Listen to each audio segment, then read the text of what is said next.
Got it. All right. Do you know by chance if it's 10 for each or it's just all together?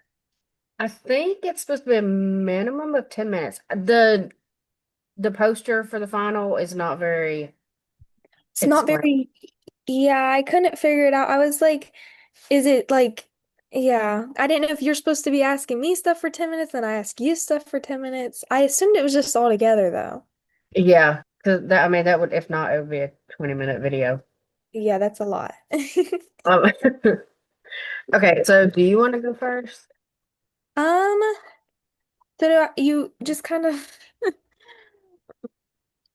talk about it. I mean, yeah, hold on. Let me get my All like stuff right. to go. Sorry, I didn't know who was gonna go first. It's okay. Um, I wrote some questions down and I mean I wish that the poster explained it a little better of what exactly we were supposed to do. yeah, I'm just gonna go through like the prompts and kind of explain it and then like answer whatever you have. I guess I'll go through each one kind of Mhm. individually and do a question, whatever like probing question you have during or after that one, then we'll go to the next one, I guess. Okay. If that's okay with you. All right. Okay, sorry, I'm just trying to get this. Okay. So were we supposed to do questions related to like our own topics or the other person's topic? So he said not to overthink it. All he said was to, when I emailed him about one little thing, he said, have like three topics that you can just kind of talk about from like this like social problems course, and then just kind of like have stuff, little probing questions that you're gonna ask them about what they like had chosen Okay. as topics. Kind of to get the interview going as an interview, I think. Gotcha. Okay. Okay. All right. We ready? Sure. Like, I guess I have to introduce. All right, my name is Lorelai Tamiko. This is my interview. Um, the first social problem I chose is healthcare. This was a big one that stood out to me, especially because my sister was having issues in the hospital a few years ago, and without my stepmom being a little knowledgeable in the medical stuff and medicine, and advocating for her, she would have some worse could have happened to her, but she was having seizures and other stuff, and it was actually because of the medicine they were giving her. Um, but that is my connection to it. The information that I've gotten it from is obviously like real life. I've seen it firsthand with my family. My mom is also, she's a nurse, so she works in healthcare.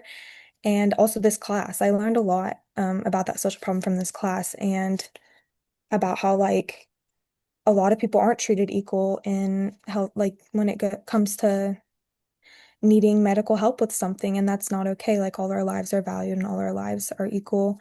Um, I see this happen definitely. People that can't afford, insurance or can't afford to go to the doctor will have serious issues and not go because of that. And that is why I chose that because I think it is so important and something that definitely needs to be changed. It's not okay. All our lives should be valued the exact same way, whether we have money or not. So, yeah, that's mine for healthcare. Okay. Um, I can relate to that because my mother passed away in the hospital because of negligence because she had, state insurance and they didn't see her as worth saving. So she fell under that category of, healthcare disparity and it's just no Seriously. one should deal with that. No, no, it's awful. Okay. You ready to go into the next one? Yeah. Okay. Alrighty. My next one I chose, I'm sorry, the dog. Okay. My cat was just behind me. My next one I chose is poverty. So I think that when the main thing that did stick out to me with the poverty thing is what I learned about in our social problems class. My connection to it really, I wouldn't say I grew up super poor, but my mom didn't have a lot of money. And I have seen those RTO companies and stuff like that take advantage of people. And I've even had a situation myself where I just last week was able to pay off a car that was totaled for many, many months, but I got screwed on the payments because of a situation like that. And interest was insane, and it was pretty much impossible to just pay off because it just kept building interest, and was finally able to do it. But I have it affected me a lot financially and put me in kind of like a depressive spot too because of that. Mhm. So it affected me a lot. I know that it probably affects a lot of other people a lot. I couldn't imagine having to pay for my own rent or having children and having to deal with something like that. Especially whenever reading those articles, it just really describes it as those type of companies preying on people like that. And it's very blatant what they're trying to do. And that's why it stuck out to me because it's so obvious, yet so many people still fall for it, and it ruins a lot of people's lives. Yeah. So that is all I have for that one. Um, so like I know I mentioned and when we did the posts about the rent to own stuff, I had mentioned that not too long ago Santander went through a lawsuit. Do you think that if more of those companies were sued that they would stop their predatory behavior? I think maybe, but I think it could also make them disguise it in an even more um, harder way for people to recognize what's happening. Hmm. By more people, coming out and suing them, they could disguise it better. But I think it would stop a lot of these places in for a short amount of time at least. Yes. Yeah, yeah. I feel like they target teenagers a lot because, when you're 18, you don't have any credit whatsoever, but most 18-year-olds want to get a vehicle or have Yeah. stuff, and I mean, they're the easiest targets because Yeah. no credit is worse than bad credit. Right. So that's who they go after. Right. And like you don't at 18 years old, you don't necessarily always understand. It's not like they teach that kind of stuff in school, but interest rates and what you're actually signing up for. And it's not like they know that you don't understand that fully, but they want their money. So, Exactly. Yep. all right. Are we ready for the next one? Yes. Alrighty. My next topic was food. Um, I honestly, my only connection I would say is that when I was younger, my mom always shopped at Aldi. Like we didn't have another grocery store around in our town, besides like a Save-A-Lot, which is kind of what they were talking about, I think, in the articles that we read. Where people that wanted to go to like a Kroger and stuff like that, which Aldi I think is a good, decent grocery store. But people that wanted to actually go to Kroger had to travel out of town. And if we did want to go to a Kroger or something like that, or a Publix, like we would have had to travel out of town too. And my mom growing up, like food was our biggest expense and it was very budgeted. And she did struggle a lot with like trying to pay that. Like the prices were high and sometimes it was cheaper just to try to go get like something quick, and out for Mhm. all the kids to eat. But um I think that no matter what, everyone should have the same access to food. Like we need food to survive. So unequal access to just something that's nutritious to our body is not Mhm. okay. I think there should be more access to farmers markets and like fresh produce in towns, even towns that just have like Aldi's or a couple grocery stores. I think every town should still have fresh produce offered like somehow. Yeah. And I think a lot of people are falling into a bad situation with buying like a lot of processed food all the time for their kids or for their family, and that's leading to health issues down the road. Also, with the EBT cards that we talked about, that a lot of people don't get approved for them. People that are technically low enough income to need them, that would need them, aren't approved for them. And I think that would have been a situation like growing up. My mom definitely could have used one of those. But I don't know if she would have been approved for it, but she definitely could have used it. We definitely struggled when it came to food. And I just think that that needs to be more talked about and definitely need to see a change there for sure. Yeah. Yeah. Do you think that I know I had mentioned like they're putting all these stipulations on individuals that do get EBT. They can't get things with sugar in it or just a lot of stipulations that it may sound like it's good at the time, but when it comes down to it, they're putting more money out to get the stuff that is less processed or that has to be made homemade. Do you think what is your opinion on how they're putting the I laws in place to prevent that? I see both sides. I think that if every single month with your EBT card you're buying just straight junk, or in some cases I have seen people who will in exchange for like my sister, she used to babysit in exchange. She had friends who would give her their EBT card. And she's Hmm. not buying healthy food. She's going and buying snacks for herself that she wouldn't buy otherwise, you know? Yeah. So in situations like that, I think it is messed up because there's people who do really need it and people that would genuinely want to buy their family's nutritious food. And I think that there should at least be some type of balance. Like, I don't think they should take it away altogether because obviously we all like a good sweet snack sometimes. But I think it should be definitely more noticed that they should be buying more nutritious food at times for their children and families. Like, there should be maybe a percentage that they can have with like sugar food and then a certain amount of items they need to buy that are like healthier. Um, so I agree with it somewhat, but not all the way, especially because not everybody has maybe the resources to cook all these healthy meals or to use all those Hmm. ingredients. Like they shouldn't be forced to buy very specific things, maybe just encouraged to do Yeah. more nutritious items. Yeah. And then on top of that, like, I don't know. I mean, it's been a long time since I was in school and I didn't go through high school, but I don't feel like there is a large, um, uh,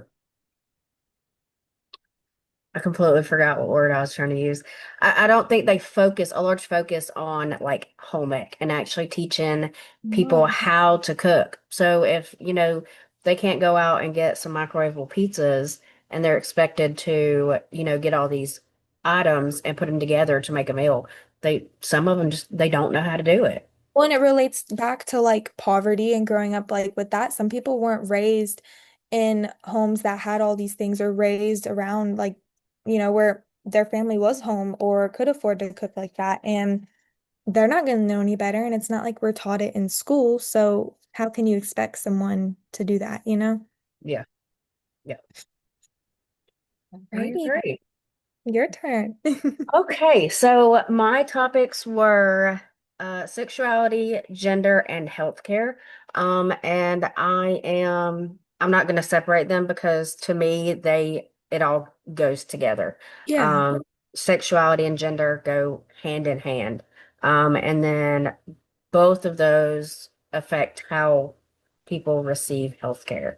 absolutely. Um, Yeah, so I think that, the stigma surrounding sexuality and gender, they impact people educationally because they may get bullied at school and therefore they're yeah, not focusing on what they need to at school. My child he's 14, almost 15, and he's homeschooled because the last school that I put him in, he was bullied for being gay because he was the only openly gay student in the school. right. And at the time, he liked getting his nails done, and because I mean, nails are pretty. But he was bullied for that, and he no longer likes getting them done because he associates that with the being bullied. And he wasn't able to focus on his education because he had mean kids, Yeah. bullying. So I mean, it impacts education, it impacts really your everyday life. And then especially healthcare because like I took him to the pediatrician and now his pediatrician is an amazing pediatrician and she's a female.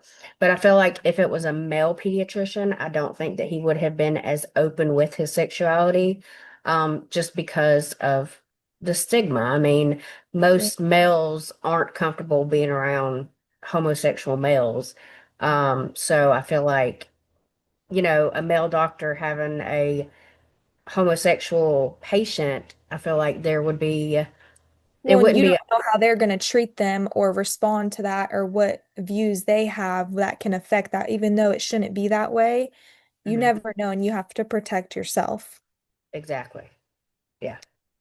As a mom, Um, does whenever, I don't know what age your son came out at, but as a mom in your circle or people around you, how has that affected your life or has it, negatively impacted you? so he came out when he was in sixth grade, so he was 12. And despite the fact that he has grown up around almost, with the exception of, I mean, my mom and my siblings, everyone else he has been around is part of the LGBT community, Okay. and including me. So when he Okay. came out, even though, he knew I would be accepting, he was still terrified. So, people that are close to us, he hasn't really had a big like impact from them. But like right now we are taking care of an elderly person. And she's 87. So she is not as accepting. And so he, has to watch his mannerisms and what he wears because, you know, I- we don't want a hostile environment because, she's not approving of it. I know, yeah. But still, you shouldn't have to do that. Exactly. Yeah. Um, did you go over everything already? Oh my gosh. Really? I did because they're all They together. are all Like, connected. They are very connected. Yes. Um, so you said that you also are part of the LGBTQ community and a lot of your family is as well. um, chosen family. Because So, okay, so do you yeah. feel like that definitely seems like it made it a lot easier, but maybe do you think having all that support and then having, going into school and then having kids act that way made it even harder because being so supported and then having these people that are now your age even act in that manner. I just feel like that would be even more hurtful and harder to comprehend. Yes. So, what the whole reason that he came out to me was because he told someone that he thought was his best friend, that he was gay, and that best friend decided to tell someone else. And instead of, it coming to me from the principal or something like that, he chose to go ahead and tell me because he didn't want me finding out from someone else. But it all stemmed from someone else telling his secret. Right. No, he shouldn't have had to been forced to let that out or if he wasn't ready. Yeah. Yeah, that's sad. Okay. Um, did you growing up, like what was your experience with all of that? So growing up, so I did not come out until I was 22 years old, and Okay. I knew it before, when I was a teenager, long before I had a child, um, but it was not socially acceptable. Even now, um, like 2026, there's more openness about it in the area that I'm from, but it's still very much Bible Belt not accepted. Yeah. So it was a situation where, I mean, if you looked at a girl the wrong way in school, you automatically got called a lesbian and you were targeted, and it was the worst thing in the world. So, of course, you do whatever you can to make yourself appear normal and socially accepted. Yeah, but you knew for a long time and then finally felt comfortable at 22. Yeah. Gotcha. Yeah. Um, what's it called? I was gonna ask. Um, let me think. Sorry. It's okay. It's all right. So I jotted down some stuff Yeah, that could go with it because I also included healthcare with the sexuality and gender. So the laws that are being passed right now that affect, they make it look like it only targets little children because apparently, the world thinks that we're trying to change our kids and do surgeries on them, and it's not yeah, like that at all. But the healthcare laws that they're passing impacts not only people in the LGBT community, but people in general. Like I'm intersex and I have to take uh, estrogen to make sure that my female hormone is where it's supposed to be, and I have to take a testosterone blocker to make sure that I don't have too much testosterone in my system. right. Um, so the laws that they're, putting in place to target the LGBT community affects other people like me because Absolutely. Yeah. because I'm intersex and I have to have these, gender affirming care. Yeah. And a lot of people don't see it as they wouldn't look at me and think that I'm receiving gender affirming care. Yeah. I think a lot of people don't like think about it, and I will say like me myself, I don't always even recognize it right away because you don't hear about it as much either, but a lot of people don't realize that like a lot of these things there is intersex people that many of them that live in this world and have to use those, and that's something that you were born with, like no one can help that, like so to even try to control that is wow, you know? Yeah. Yep. Wow. So, but that's why all three of mine that I mean they go hand in hand. You can't have, with sexuality comes gender disparities, and gender disparities you have healthcare disparities. Absolutely. Yeah. No, they all go hand in hand for sure. Mhm. Did we get to 10 minutes yet? Do you know? I think so. I believe so. I don't know how to do this It recording stuff. it doesn't show me how long the video is. It just shows me that it's recording. Oh, Let's wow. see. Well, we had our meeting planned for 5:30, and so it was, a few minutes after that, and it's 5:59 now. Yeah, So I good. think we've done the 10 minutes. Yeah, I think we're I think good. we've covered everything that we were supposed to cover. So, I agree. Perfect. well, It's thank you nice to meet you.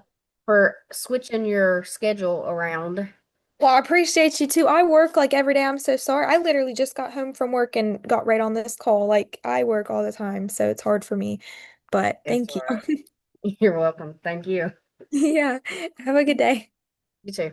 Bye.